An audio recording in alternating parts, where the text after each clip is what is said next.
जैसा कि आप जानते हैं आज 27 रजब है। बहुत सी बहनों ने फ़ोन किया, भाइयों ने फ़ोन किया और कहा कि आज रात जो हमने नवाफिल पढ़ने हैं उसमें कौन कौन सी सूरतें पढ़ें, क्या क्या दुआएं अल्लाह ताला से हम करें, इस तरह जो हमने अगले दिन रोज़ा रखना है उसकी कितनी फ़जीलत है, कितने साल के गुनाह माफ़ हो जाते हैं। तो मैंने कहा आप कितने अरसे से इस तरह 27 रजब को ये इबादत कर रहे हैं। तो कहने लगे हम तो कई सालों से इसका इत्माम करते हैं, मस्जिद में जाते हैं तो मुफ्ती साहब हमें लंबा क़याम भी करवाते हैं, नवाफिल पढ़ाते हैं। इस तरह अगले दिन हम रोज़ा रखते हैं, मुफ्ती साहब कहते हैं कि 60 साल के गुनाह माफ़ हो जाते हैं। तो मैंने कहा आपने कभी मुफ्ती साहब से नहीं पूछा कि इस रात जो हम इबादत कर रहे हैं, शब मेराज को जो हम इबादत कर रहे हैं, तो ये ज़हरी बात है, इबादत के लिए दलील का होना ज़रूरी है। तो इस बात की दलील कहाँ पे मौजूद है कि जिस रात आप सल्लल्लाहु अलैहि वसल्लम को मेराज हुई थी उस रात इबादत का इत्माम करना चाहिए, अगले दिन रोज़ा रखना चाहिए। मैंने कहा मुफ्ती साहब से आपने कभी नहीं पूछा कि ये हुक्म अल्लाह ताला ने कहाँ हमें दिया है? सूरत बाकरा में है, आले इमरान में है, सूरह निसा में है, माइदा में है, किस सूरत के अंदर अल्लाह तबारक व तआला ने हुक्म दिया है? मैंने कहा आज चलें, मैंने कहा आज अगर आप जाएं तो आज पूछ लेना कि मुफ्ती साहब पूरे कुरान मजीद में हमें दिखाया जाए कि अल्लाह तबारक व तआला का कहाँ हुक्म मौजूद है कि इस रात आपने ख़ास इबादत करनी है और इस तरह अगले दिन का आपने रोज़ा रखना है। तो मैंने कहा आपको जवाब नफ़ी में आएगा। मैंने कहा फिर आप मुफ्ती साहब से ये पूछना कि हमें आप सल्लल्लाहु अलैहि वसल्लम की हदीसों से चलो दिखा दिया जाए कि जिस तरह आप सल्लल्लाहु अलैहि वसल्लम ने लैलतुल क़द्र के बारे में रग़बत लाई है कि उस रात को आप तलाश करो, अल्लाह तबारक व तआला राज़ी होता है, उस आदमी के सारे गुनाह अल्लाह तबारक व तआला माफ़ कर देता है। तो मैंने कहा शब मेराज के बारे में आप सल्लल्लाहु अलैहि वसल्लम ने रग़बत लाई हो कि इस रात क़याम करो, अगले दिन का रोज़ा रखो, इतने साल के गुनाह माफ़ हो जाएंगे।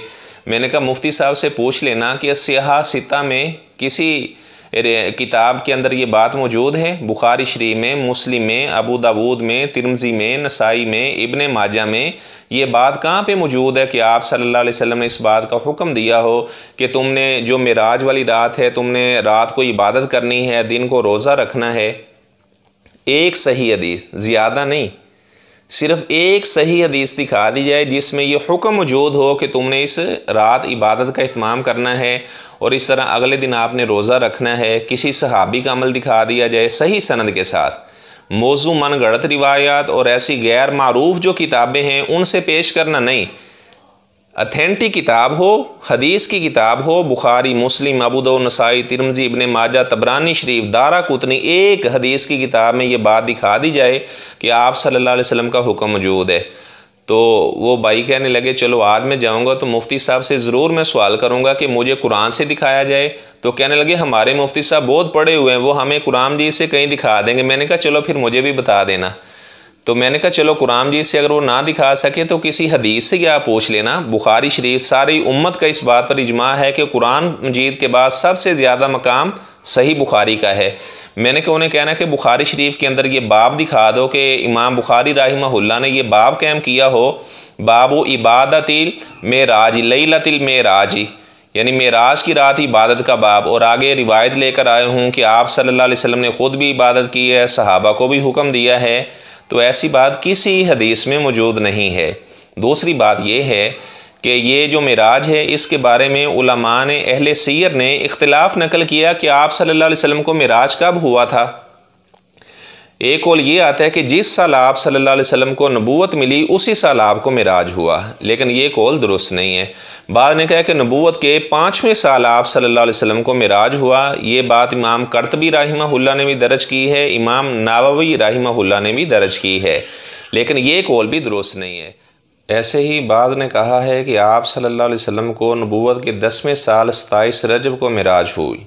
इस तरह बाज़ ने कहा कि आप सल्लल्लाहु अलैहि वसल्लम को नबूवत के 12वें साल मेराज हुई। इस तरह बाज़ ने कहा कि आप सल्लल्लाहु अलैहि वसल्लम को नबूवत के 13वें साल मुहर्रम के महीने में या नबूवत के 13वें साल रबीउल अव्वल के महीने में आप सल्लल्लाहु अलैहि वसल्लम को अल्लाह तबारक व तआला ने आसमानों पर बुलाया।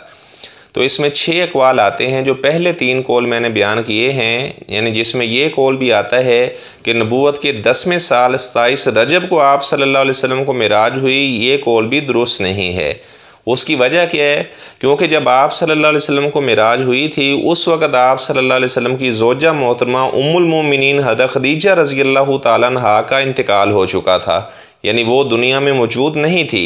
जो नमाज़ें फ़र्ज़ हुई हैं वो मेराज की रात फ़र्ज़ हुई हैं, और उससे पहले हज़रत खदीजा रज़ी अल्लाह तआला अन्हा का इंतकाल हो चुका था। तो हज़रत खदीजा रज़ी अल्लाह तआला अन्हा की वफ़ात कब हुई है? नबूवत के 10वें साल रमज़ान मुबारक के महीने में।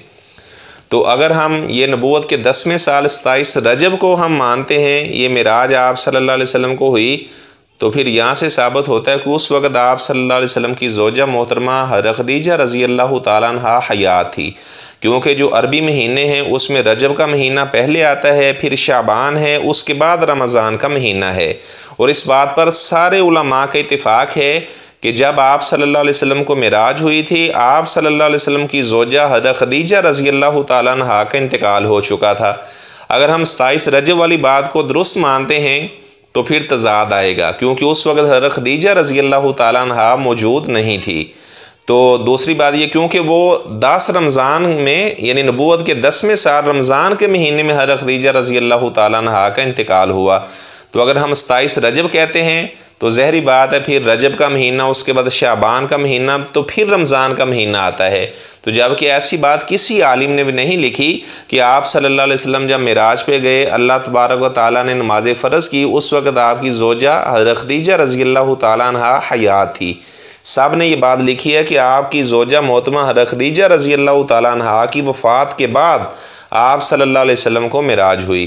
तो इस तरह इसमें राजी बात यही है कि आप सल्लल्लाहु अलैहि वसल्लम को मक्की ज़िंदगी के बिल्कुल इख्तिताम पर अल्लाह तबारक व तआला ने आसमानों पे बुलाया। आप सल्लल्लाहु अलैहि वसल्लम को जिस्म और रूह समेत अल्लाह तबारक व तआला ने मेराज करवाई। अब बात यह है, आप सल्लल्लाहु अलैहि वसल्लम हिजरत के बाद यानी 10 साल मदीना तय्यबा में रहे। तो आप सल्लल्लाहु अलैहि वसल्लम ने ना तो इस रात की इबादत का ख़ास एहतमाम किया, ना सहाबा को हुक्म दिया, ना अगले दिन के रोज़े का एहतमाम किया, ना सहाबा को हुक्म दिया, ना इसका जश्न मनाया, ना ही जश्न मनाने का हुक्म दिया। तो सही सनद के साथ एक रिवायत भी मौजूद, जितनी भी रिवायत बयान की जाती हैं, बाद लोग ये हवाला दिखाते हैं कि इमाम बहकी रहमहुल्लाह ने शुआबुल ईमान में रिवायत को दर्ज किया है 27 रजब के हवाले से। तो बात यह है कि जब आपके मुफ्ती साहिब आपको वो रिवायत दिखाने लगें तो आपने फ़ौरन कहना है, ये सवाल करना है, इसमें तो शाहर बिन हौशब एक रावी है और उसके बारे में मुहद्दिसीन ने जरा की है, और आप सवाल करें कि शाहर बिन हौशब के बारे में मुहद्दिसीन ने उसे क्या ज़ईफ़ करार नहीं दिया, कसीरुल वहम करार नहीं दिया, कसीरुल अख्ता करार नहीं दिया। तो जब वो रावी ही ज़ईफ़ है तो फिर उसकी रिवायत को बयान करना और एक लोगों को रग़बत दिलाना कि इस रात आप इबादत करो तो अगले दिन का रोज़ा। सामीन किराम, अब फ़ैसला आपने करना है। इस बात का हुक्म ना तो कुरान मजीद में मौजूद है, ना आप सल्लल्लाहु अलैहि वसल्लम के फ़रामीन में मौजूद है, तो किसी एक भी सही हदीस है। तो अगर ये सही हदीस होती तो इमाम बुखारी रहमहुल्लाह ताला ज़रूर इसको नकल करते, इमाम मुस्लिम रहमहुल्लाह, इमाम अबू दाऊद, इमाम नसाई, इमाम तिरमिज़ी, इमाम इब्न माजा, यानी पूरी सिहा सित्ता के अंदर शब मेराज की इबादत के हवाले से और अगले दिन रोज़े के हवाले से रिवायत मौजूद नहीं है। तो अल्लाह तबारक व तआला हमें वही काम करने की जिसका अल्लाह तबारक व तआला ने हुक्म दिया है, अल्लाह के रसूल सल्लल्लाहु अलैहि वसल्लम ने हुक्म दिया है। अल्लाह वो इबादत हमें करने की तौफीक अता फ़रमाए। जिस बात पे दलील मौजूद नहीं है, ऐसी तमाम बातों से अल्लाह ताला हमें महफूज फ़रमाए। इस बयान को आप ज़्यादा से ज़्यादा शेयर भी करें, क्योंकि अगर हमारी वजह से अगर किसी आदमी ने सुन्नत का रास्ता इख्तियार कर लिया, दूसरे रास्ते को छोड़ दिया, तो हमारी निजात के लिए यही बात काफ़ी है।